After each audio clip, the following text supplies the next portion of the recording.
even with all these sirens going off. I don't know, maybe you guys can't even hear. But I'm going to go ahead and read this next chapter. Chapter 8 is about intuition.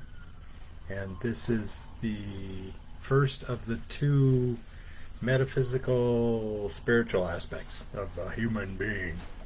All right, again, this is from my book, Four Views of I.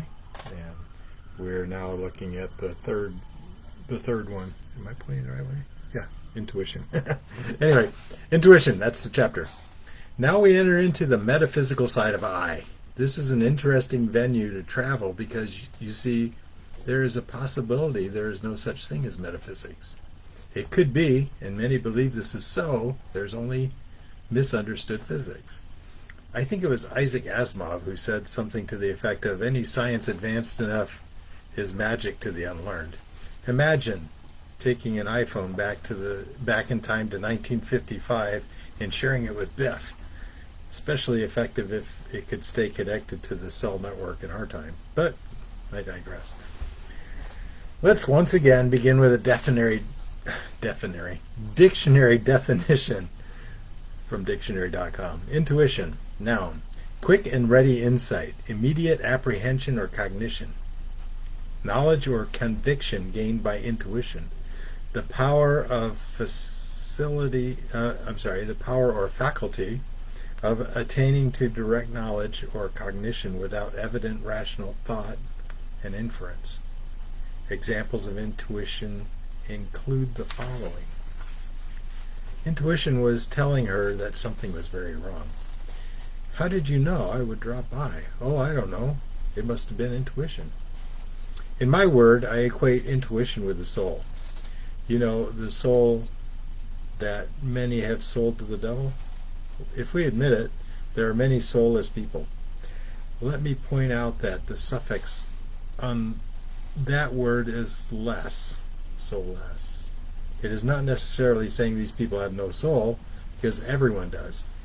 It can be argued this is true in all the animal kingdom. In fact, it can be said of everything, plant, animal, mineral, and everything else. You know, the force. This is our connection with the one source, and everything is from the one source. All is a hologram built by the light. So, if you want to start to discover your intuition, apply all you know about your soul. Your soul is the interface between the physical and the metaphysical. Well, perhaps you don't believe there is anything outside of the tangible. It is possible that intuition is purely a construct of the mind. In the same way, the mind fills in the gaps in your field of vision. It fills in gaps of the unknown with a reasonable facsimile. It's all about statistics. If you understood the field of statistics truly, then you would understand how a quantum computer in your head could extrapolate and predict with incredible accuracy. There is uncertainty, so it is not a stack of hard facts. Thus, it is invisible. Boy, this is hard to describe. Stereo. Let's use the story of when I first experienced headphones with high-fidelity stereo sound. We had a stereo at home, and I could discern the right and left channels easily. I thought that was pretty cool. But it wasn't mysterious. It was rather like listening to a concert in real life. Nice. When I was in junior high, I started to venture away from home to visit the homes of other kids from school. I had the chance to go to a friend's house. His parents were collectors of music records and had quite an audio setup. His dad, or older brother, was sitting next to the stereo with a set of headphones on his head. He didn't hear us, of course.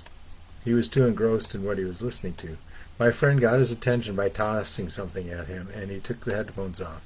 He saw me staring at the headphones and offered to let me put them on. I was amazed at the sound because my perception of the sound was that it was coming from behind me. They both laughed at me because I kept turning around to look at the source. It was quite magical and opened a whole new perspective of life for me. Understand that our ears are placed on each side of our head to listen to sound in 3D space, in the same fashion that our eyes are placed apart on our face to see the 3D space. Depth perception is the same with sight and sound. All are based on the electromagnetic spectrum. Of course, we must never forget that time is required for frequency, so it is really 4D space-time. we are perceiving. I bring this up because many attribute the same effect to synergizing of reality between our separate brains. The one in our head, the one in our heart, and the one in our gut. Of course, there is a fourth brain in the rest of the body. Yes, I am compelled to find four because we exist in the 4D spacetime. This is why I believe there are four aspects to I. These four views correlate with the four dimensions: height, width, depth, and breadth. Breadth is the dynamic dimension. Gut feeling. Back to having a gut feeling. This is often equated with having an intuitive moment. Intuition is the making of decisions based on fuzzy logic. It is often a leap of faith because the available hard data is insufficient. Well, that is the way it feels, foolish humans. Don't you realize these so-called feelings only get in the way of huge cash profits? Feelings, nothing more than, well, if you believe this way, you are missing out on a large part of who you are. Just as exercising your muscles will build them up, exercising your intuition will build it up too. Remember, this is your soul you are building up. It is the one part of you that doesn't die. Unless you don't believe in that, then it is the last part of you that dies. It is your consciousness and your conscience. I don't believe DNA is tied directly to the soul. In other words, I don't think you can use DNA code to establish a soul connection with the body. It does take some question. It does raise a question, though. Perhaps DNA is simply an address in space-time for locating physical body. Perhaps this is how hacking demons can hijack the meat puppet so easily in possessing bodies. Boy, that was a hard sentence. I wonder why I wrote that. Anyway, perhaps this is, I'm going to read it again. Perhaps this is how hijacking demons can hijack the meat puppet so easily in possessing bodies. There, I got it. Okay. Meditation seems to affect the soul most deeply. It seems to remove all thought is to minimize the intellect. Remove the blocks to allowing freedom of information to act. I like that phrase, freedom of information to act. Here we have wisdom. What is wisdom? Wisdom is the ability to utilize the information to create good. It is not enough to know the information. You must know how to apply it correctly. This is subjective as well as objective. It is not one or the other. It is both. Subjective refers to personal perspective, feelings, or opinions entering the decision-making process. Objective refers to the elimination of subjective perceptions and a process that is purely based on hard facts. Wisdom is a subject to cover while talking about intuition. The Bible attributes the greatest wisdom to Solomon, son of David. One of my favorite jokes is that Solomon learned all his wisdom the hard way. He had over 300 wives and 600 concubines. Boy, I bet he wishes he could go back and start over. Solomon was world-renowned for his wisdom, and other kingdoms sent emissaries to learn from him. One of the stories told to illustrate his wisdom was about two women who were fighting over a baby.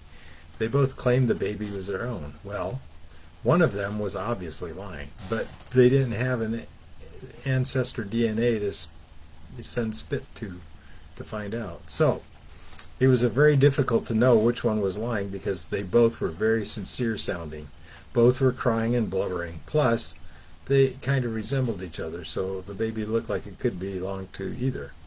The king looked at the two mothers and asked that the baby be brought to him. Then the wise old king drew out his sword and said he couldn't decide, so it was only fair that the baby be split in two and each could get a fair share.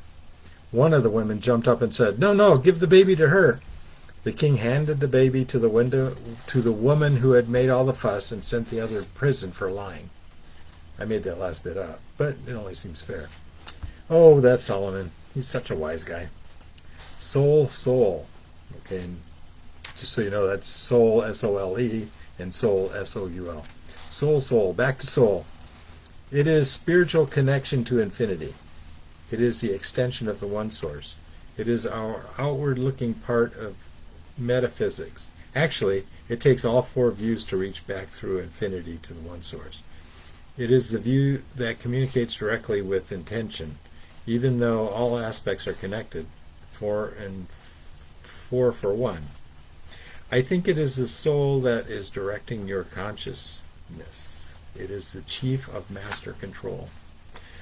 You have a soul purpose. You have a soul purpose. That's SOULNSOLE. All alone in the universe. You are infinite, the eyes and ears of the Creator. You are made in His image, 4 in 1. The flying spaghetti monster is fictional, right? How is that any more or less? I'll start again. Boy, I'm having a rough night reading. Sorry, kids. Let's try this again. The flying spaghetti monster was fictional, right? How is that any more or less plausible than what we have in the Bible, the Quran? Any of the scriptures, for that matter. We've lost our way and we don't remember how to talk. Deaf, dumb, and blind. Tommy, can you hear me? Yin and yang are two interacting aspects, light and dark, good and evil, man and woman, earthborn and celestial. Dual natures abound in the universe. Binary yin-yang. The interaction of the binary, it is the minimum number of digits you can utilize to express everything in the universe. See, if there is only one, you can do nothing. It is nothing that started it all. Nothing thought something. Something begat light, and it was good. Light begat everything, and it was good. Nothing, something, light, everything. These 4 words sum up all of creation, beginning to end. Hint. It is cyclical and goes back to nothing. The sign of the cross, 4. 1 plus 2 plus 3 plus 4 equals 10. 4 dimensions are knowable. The other 6 are not. 3 is the number for intuition soul. Time is the number of the infinite source of all. Wow, this just keeps getting weirder. 1 is the loneliest number you'll ever do. 2 can be as bad as 1. It's the loneliest number since number 1. No is the saddest experience you'll ever know because it's the loneliest. Because 1 is the loneliest number. Free Dog Night. Implication. 1 source fractured in fractals creating all that is to beat loneliness. And that's the end of the intuition chapter. So tomorrow we move on to intention. Make a comment. Let me know if you guys are confused as I am, or if you like the idea of this book being read. Just let me know what you guys think. I appreciate it. All right. Have a good night. Bye.